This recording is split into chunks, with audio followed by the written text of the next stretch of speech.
गुजरात के मुख्यमंत्री श्री विजय रूपाणी जी, उप मुख्यमंत्री श्री नितिन पटेल जी, गुजरात सरकार के मंत्रीगण, सांसदगण और मेरे प्यारे भाइयों और बहनों,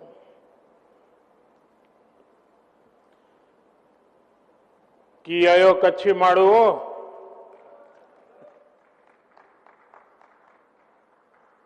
शी केड़ो आए शियारो अने कोरोना बोय में ध्यान रखजा।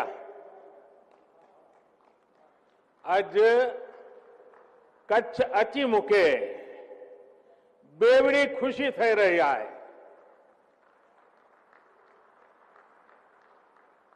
बेवड़ी एटले आए कि कच्छड़ो मुझे दिल जे बोरो आए। ब्यो एतरे कि आज कच्छ गुजरात न पण देश जी ओळख में पण हकड़ो तारो जोड़े लाए मैंने। तो साथियों, आज गुजरात और देश के महान सपूत सरदार वल्लभ भाई पटेल जी की पुण्यतिथि भी है। मां नर्मदा के जल से गुजरात का कायाकल्प करने का सपना देखने वाले सरदार साहब का सपना तेजी से पूरा हो रहा है। केवड़िया में उनकी दुनिया की सबसे ऊंची प्रतिमा हमें दिन रात एकजुट होकर देश के लिए काम करने की प्रेरणा देती है। सरदार साहब का स्मरण करते हुए हमें इसी तरह देश और गुजरात का गौरव बढ़ाते ही रहना है।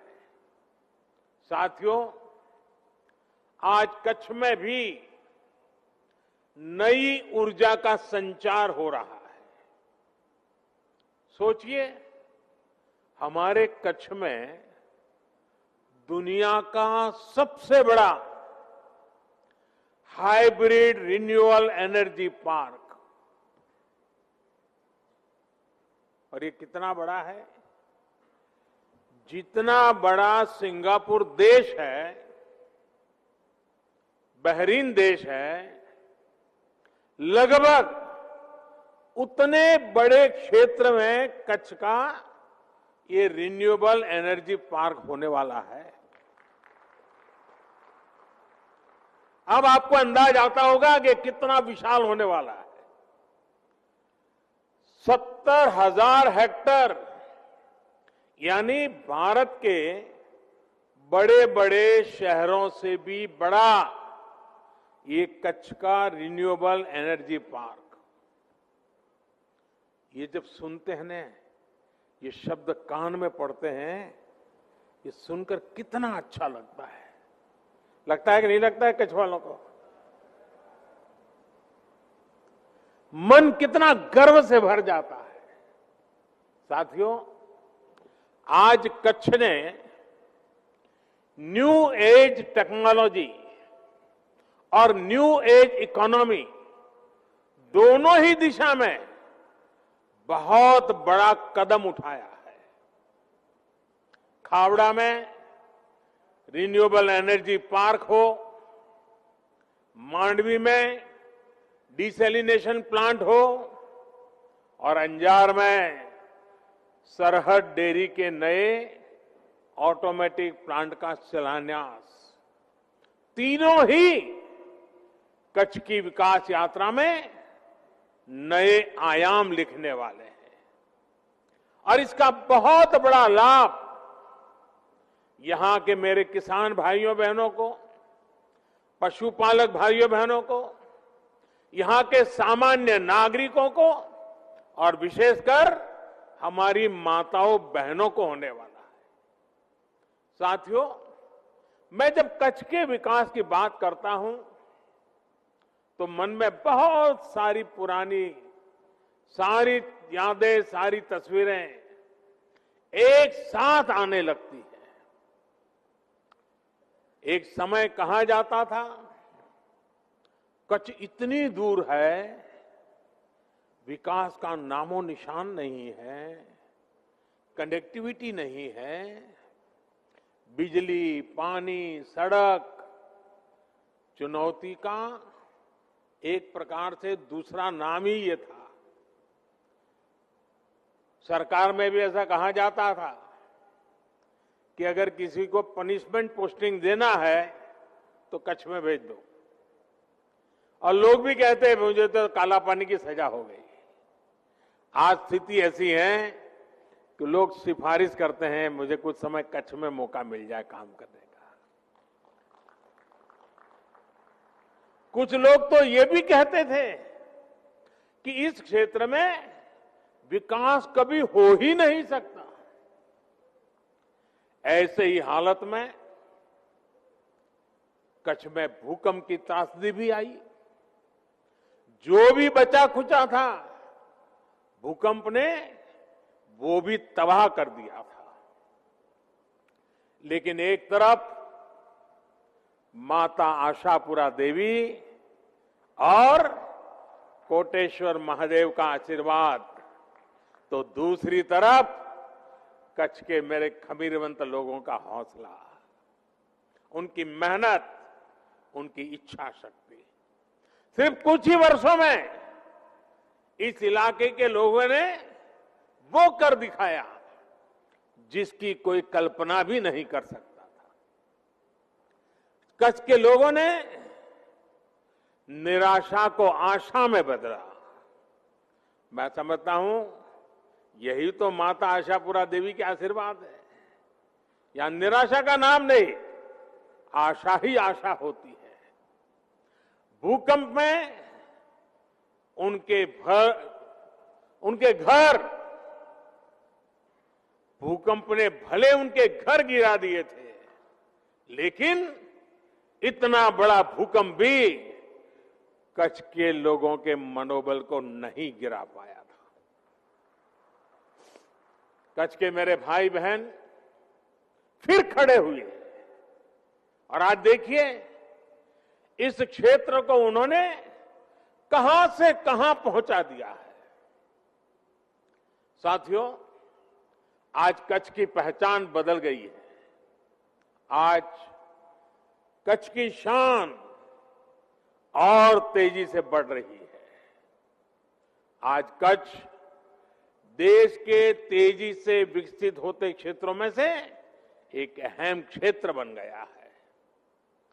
यहां की कनेक्टिविटी दिनों दिन बेहतर हो रही है।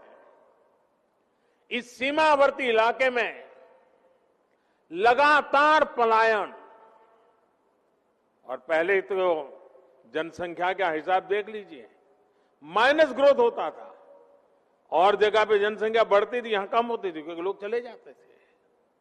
और ज्यादातर सीमावर्ती इलाके से लोग पलायन कर जाते थे, और उसके कारण सुरक्षा के लिए भी मुश्किल पैदा होना बहुत स्वाभाविक था।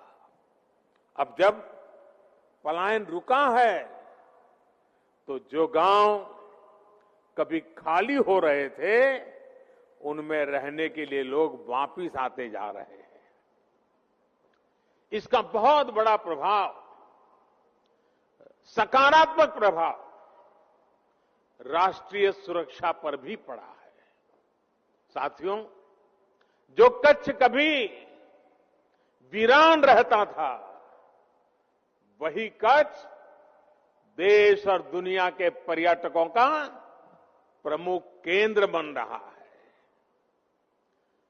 कोरोना ने जरूर मुश्किलें खड़ी की है, लेकिन कच्छ का सफेद रण, कच्छ का रणोत्सव पूरी दुनिया को आकर्षित करता है। एवरेज औसतन 4 से 5 लाख टूरिस्ट रणोत्सव के दौरान यहां आते हैं। सफेद रेगिस्तान और नीले आसमान का आनंद उठाते हैं। इस तरह के बड़े पैमाने पर सांस्कृतिक कार्यक्रम, कच्छ के स्थानीय सामानों की इतनी बड़े पैमाने पर बिक्री, यहां पारंपरिक खान पान की लोकप्रियता एक जमाने में कोई सोच भी नहीं सकता था। आज मुझे कई मेरे पुराने जान पहचान वालों से गप्पे गोष्ठी करने का मौका मिल गया, तो ऐसे ही मुझे बता रहे थे, बोले अब तो हमारे बच्चे अंग्रेजी बोलना सीखे। मैंने कहा कैसे? बोले अब तो हम होम स्टे करते हैं, हमने घरों की रचना की है, तो होम स्टे के लिए लोग रहते हैं, तो हमारे बच्चे भी बोलते बोलते बहुत कुछ सीख गए हैं। कच्छ ने पूरे देश को दिखाया है कि अपने संसाधनों पर, अपने सामर्थ्य पर भरोसा करते हुए किस तरह आत्मनिर्भरता की तरफ बढ़ा जा सकता है। मैं दुनिया के डेवलपमेंट एक्सपर्ट्स, यूनिवर्सिटीज, रिसर्चर्स, इससे जुड़े लोगों से कहूंगा कि भूकंप के बाद जिस तरह कच्छ का चौतरफ विकास हुआ है, मुझे लगता है कि केस स्टडी है, उसकी स्टडी की जानी चाहिए, रिसर्च करना चाहिए, और ये किस प्रकार से मॉडल काम कर रहा है। इतने बड़े भयंकर भूकंप हादसे के 2 दशक के अंदर अंदर इतना बड़ा सर्वांगीण विकास हर क्षेत्र में, और वो भी जहां ज्यादातर भूमि सिर्फ रेगिस्तान है। ये अध्ययन का विषय है। साथियों, मैं हमेशा मानता हूं कि ईश्वर ने मुझ पर कई कृपा रही है, और ईश्वर की कृपा का ही कारण होगा शायद कि मुझे भी उस भूकंप के समय विशेष रूप से कच्छ के लोगों की सेवा करने का ईश्वर ने अवसर दिया। इसे संयोग ही कहेंगे कि भूकंप के अगले साल बाद जब राज्य में चुनाव हुए, तो जिस दिन नतीजे आए वो तारीख भी 15 दिसंबर थी, और आज 15 दिसंबर है। कोई कल्पना नहीं कर सकता था कि इतने बड़े भूकंप के बाद यहां पर हमारी पार्टी को लोग आशीर्वाद देंगे। बड़ी नकारात्मक चर्चा चल रही थी, लेकिन उस चुनाव में जब 15 दिसंबर को रिजल्ट आया तो देखा कच्छ ने जो प्यार बरसाया, जो आशीर्वाद दिए, वो आज भी उसी परंपरा चल रही है। आज भी देखिए आपके आशीर्वाद। वैसे साथियों, आज 15 दिसंबर की तारीख के साथ एक और संयोग जुड़ा हुआ है। शायद कई लोगों के लिए ये जानकारी सुखद आश्चर्य होगा।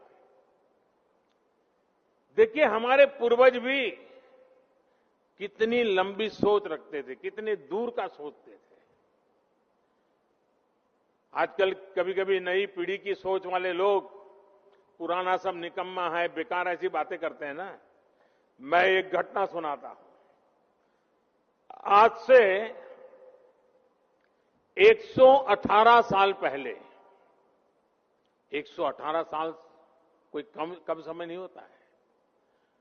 आज से 118 साल पहले, आज ही के दिन 15 दिसंबर को ही, 118 साल पहले 15 दिसंबर को अहमदाबाद में एक इंडस्ट्रियल एग्जीबिशन का उद्घाटन किया गया था उस जमाने में। और इस एग्जीबिशन का मुख्य आकर्षण क्या था? उसका आकर्षण था भानु ताप यंत्र। भानु यानी सूर्य, यानी 118 साल पहले यहां के हमारे एंटरप्रेन्योर्स की सोच देखिए। भानु ताप यंत्र यानी सूर्य ताप यंत्र, ये सबसे बड़े आकर्षण का कारण था। यानी भानुताप यंत्र यानी सूर्य की गर्मी से चलने वाला यंत्र, और एक तरह से वो सोलर कुकर की तरह उन्होंने विकसित किया था 118 साल पहले। आज 118 साल बाद, आज 15 दिसंबर को ही सूरज की गर्मी से चलने वाले इतने बड़े रिन्यूएबल एनर्जी पार्क का उद्घाटन हो किया गया। इस पार्क में सोलर के साथ साथ पवन ऊर्जा दोनों से करीब 30,000 मेगावाट बिजली पैदा करने की क्षमता होगी। इस रिन्यूएबल एनर्जी पार्क में करीब करीब 1.5 लाख करोड़ रुपए का निवेश होगा। सोचिए, रेगिस्तान की कितनी बड़ी भूमि का सदुपयोग होगा। सीमा के साथ पवन चक्कियां लगने से सीमा सुरक्षित भी और अधिक बेहतर होगी। आम लोगों का बिजली का बिल कम करने के लिए जिस लक्ष्य को लेकर के देश चल रहा है, उसे भी मदद मिलेगी। इस प्रोजेक्ट से किसानों और उद्योगों दोनों को बहुत बड़ा लाभ होगा, और सबसे बड़ी बात, इससे प्रदूषण कम होगा, हमारे पर्यावरण को भी लाभ होगा। इस रिन्यूएबल एनर्जी पार्क में जो बिजली बनेगी वो प्रति वर्ष 5 crore ton carbon dioxide 5 crore ton carbon dioxide emission उसको रोकने में मदद करेगी। और ये जो काम होने वाला है, अगर उसको पर्यावरण के हिसाब से देखना है तो ये काम करीब करीब 9 करोड़ पेड़ लगाने के बराबर होगा। 9 करोड़ पेड़। ये एनर्जी पार्क भारत में per capita carbon dioxide emission को भी कम करने में बहुत बड़ा योगदान देगा। इससे करीब 1 लाख लोगों को रोजगार के नए अवसर भी उपलब्ध होंगे। इसका बहुत बड़ा लाभ कच्छ के मेरे युवाओं को होगा। साथियों, एक समय था जब गुजरात के लोगों की मांग होती थी कि कम से कम रात में खाना खाते समय तो कुछ देर बिजली मिल जाए, यही मांग होती थी। जब मैं नया नया मुख्यमंत्री बना था, जहां भी जाता था लोग यही मांग करते थे। आज गुजरात देश के उन राज्यों में से एक है जहां शहर हो या गांव 24 घंटे बिजली सुनिश्चित की जाती है। आज जो 20 साल का नौजवान होगा उसे पता नहीं होगा कि पहले क्या हालत थी। उसे तो अंदाज भी नहीं आएगा कि इतना बड़ा बदलाव आया है। ये बदलाव गुजरात के लोगों के अथक प्रयासों से ही संभव हो पाया है। अब तो किसानों के लिए किसान सूर्योदय योजना के तहत अलग से पूरा नेटवर्क भी तैयार किया जा रहा है। किसानों को रात में सिंचाई की मजबूरी ना हो, इसके लिए विशेष लाइनें बिछाई जा रही है। भाइयों और बहनों, गुजरात देश का पहला राज्य है जिसने सौर ऊर्जा को ध्यान में रखते हुए नीतियां बनाई, निर्णय लिए। हमने नहरों तक पर सोलर पैनल लगा दिए और जिसकी चर्चा विदेशों तक में हुई। मुझे याद है जब गुजरात ने सोलर पावर को बढ़ावा देना शुरू किया तो ये भी बात आई थी कि इतनी महंगी बिजली का क्या करेंगे, क्योंकि जब गुजरात ने इतना बड़ा कदम उठाया था तब सोलर पावर, उससे जो बिजली थी वो 16-17 रुपये प्रति यूनिट बिजली मिलने की बात थी। 1 यूनिट 16-17। लेकिन भविष्य की संभावनाओं को देखते हुए गुजरात ने इस पर काम जारी रखा।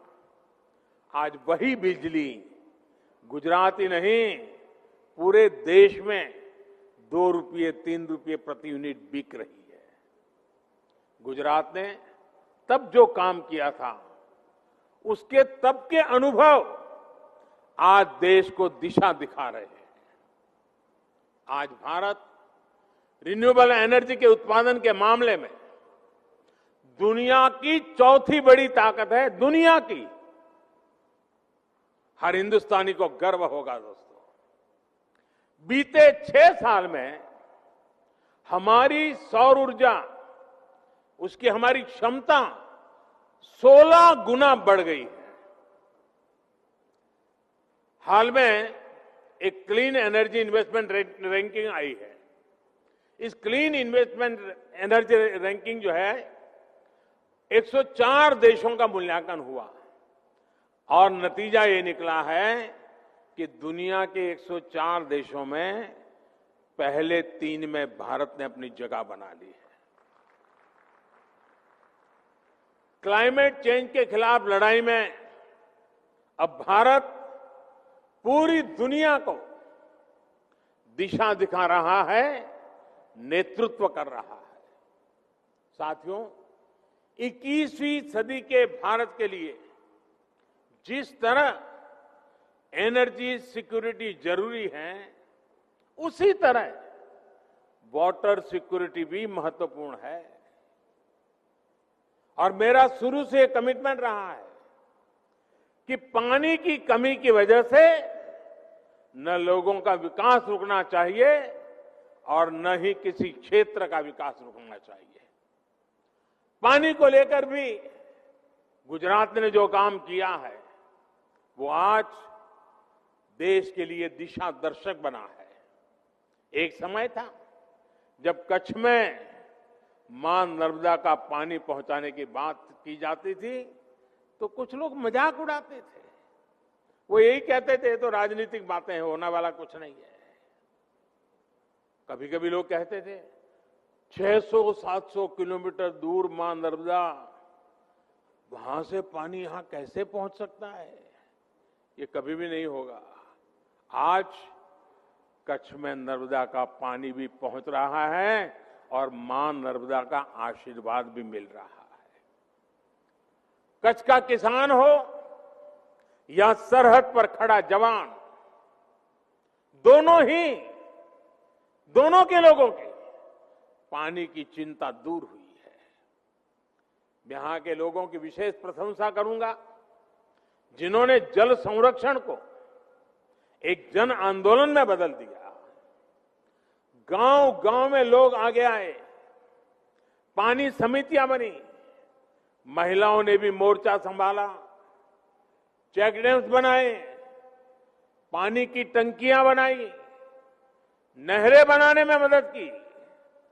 मैं वो दिन कभी भूल नहीं सकता जब नर्मदा का पानी यहां पहुंचा था। वो दिन मुझे बराबर याद था।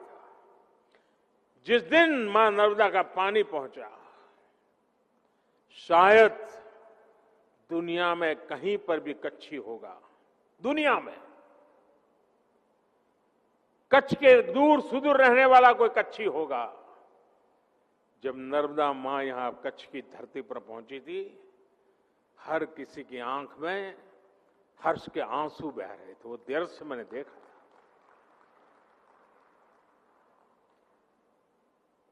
पानी क्या है, ये कच्छ के लोग जितना समझ सकते हैं, शायद कोई समझ सकता है। गुजरात में पानी के लिए जो विशेष ग्रिड बनाए गए, नहरों का जाल बिछाया गया, उसका लाभ अब करोड़ों लोगों को हो रहा है। यहां के लोगों के प्रयास राष्ट्रीय स्तर पर जल जीवन मिशन का भी आधार बने हैं। देश में हर घर में पाइप से पानी पहुंचाने का अभियान तेज गति से चल रहा है। सिर्फ 1.25 साल के भीतर इस अभियान के तहत करीब करीब 3 करोड़ घरों तक पानी का पाइप पहुंचाया गया है। यहां गुजरात में भी 80% से अधिक घरों में नल से जल की सुविधा पहुंच चुकी है। मुझे बताया गया है कि अगले कुछ समय में ही गुजरात के हर जिले में पाइप से पानी की सुविधा उपलब्ध हो जाएगी। भाइयों और बहनों, पानी को घरों तक पहुंचाने के साथ साथ पानी के नए स्रोत बनाना भी बहुत जरूरी है। इसी लक्ष्य के साथ ही समंदर के खारे पानी को शुद्ध करके इस्तेमाल करने की व्यापक योजना पर भी काम हो रहा है। मांडवी में तैयार होने वाला desalination plant, Narmada grid, SAUNI network और वेस्ट वाटर ट्रीटमेंट जैसे प्रयासों को और विस्तार देगा। पानी सफाई का ये प्लांट जब तैयार हो जाएगा तो इससे मांडवी के अलावा मुंद्रा, नखत्राना, लखपत और अबड़ासा के लाखों परिवारों को इसका लाभ होगा। इस प्लांट से इन क्षेत्र के करीब करीब 8 लाख लोगों को रोज टोटल मिलाकर के 10 करोड़ लीटर साफ पानी की सप्लाई हो सकेगी।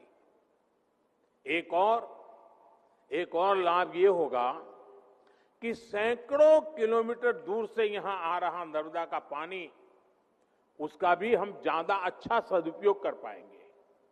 ये पानी कच्छ के अन्य तालुका जैसे रापर, भचाऊ, गांधीधाम और अंजार को सुचारू रूप से मिल सकेगा।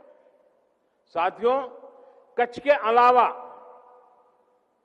दहेज, द्वारिका, घोघा, भावनगर, गिर सोमनाथ, वहां पर भी ऐसे प्रोजेक्ट आने वाले में शुरू होने जा रहे हैं। मुझे विश्वास है कि समंदर किनारे बसे दूसरे राज्यों को भी मांडवी का ये प्लांट नई प्रेरणा देगा, उन्हें प्रोत्साहित करेगा। भाइयों और बहनों, समय और जरूरत के साथ बदलाव करना, यही कच्छ की, गुजरात की ताकत है। आज गुजरात के किसान, यहां के पशुपालक, यहां के हमारे मछुआरे साथी पहले से कहीं बेहतर स्थिति में है। इसका एक कारण यह भी है कि यहां खेती की परंपरा को आधुनिकता से जोड़ा गया, फसलों की विविधता पर फोकस किया गया। कच्छ सहित गुजरात में किसान ज्यादा डिमांड और ज्यादा कीमत वाली फसलें उसकी तरफ मुड़ गए और आज उसमें आगे बढ़ रहे हैं।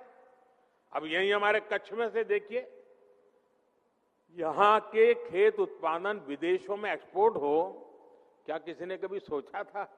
आज हो रहे हैं। यहां खजूर, यहां कमलम, ड्रैगन फ्रूट, उस उत्पादों की खेती ज्यादा होने लगी है। सिर्फ 1.5 दशक में गुजरात में कृषि उत्पादन में 1.5 गुना से ज्यादा बढ़ोतरी दर्ज की गई है। भाइयों और बहनों, गुजरात में कृषि सेक्टर मजबूत होने का एक और बड़ा कारण ये रहा है कि यहां बाकी उद्योगों की तरह ही खेती से जुड़े व्यापार में भी सरकार टांगनी अड़ाती है, दखल बखल नहीं करती है। सरकार अपनी दखल बहुत सीमित रखती है, खुला छोड़ दिया है। आज हम देखते हैं कि डेयरी और फिशरीज, इससे जुड़े 2 सेक्टर ऐसे हैं जो देश में सबसे तेजी से विकास हो रहा है। बहुत कम लोगों ने इसका स्टडी किया है, बहुत कम लोग इसको लिखते हैं। गुजरात में भी दूध आधारित उद्योगों का व्यापक प्रसार इसलिए हुआ क्योंकि इसमें सरकार की तरफ से पाबंदियां कम से कम रही। सरकार जरूरी सहूलियत देती है, बाकी का काम या तो कोऑपरेटिव सेक्टर वाले करते हैं या तो हमारे किसान भाई बहन करते हैं। अब आज अंजार की सरहद डेयरी भी इसका एक उत्तम उदाहरण है। मुझे याद है जब मैं कच्छ में डेयरी होनी चाहिए इस बात को लेकर के शुरू में बात करता था, तो जिससे मिलूं सब निराशा की बात करते, सब कहते थे साहब क्या अब यहाँ क्या, ठीक है थोड़ा बहुत हम इधर उधर कर देते हैं। मैंने कहा भाई छोटे से भी शुरू करना है, देखते हैं क्या होता है। वो छोटा सा काम आज कहां पहुंच गया है देखिए। इस डेयरी ने कच्छ के पशुपालकों का जीवन बदलने में बड़ी भूमिका निभाई है।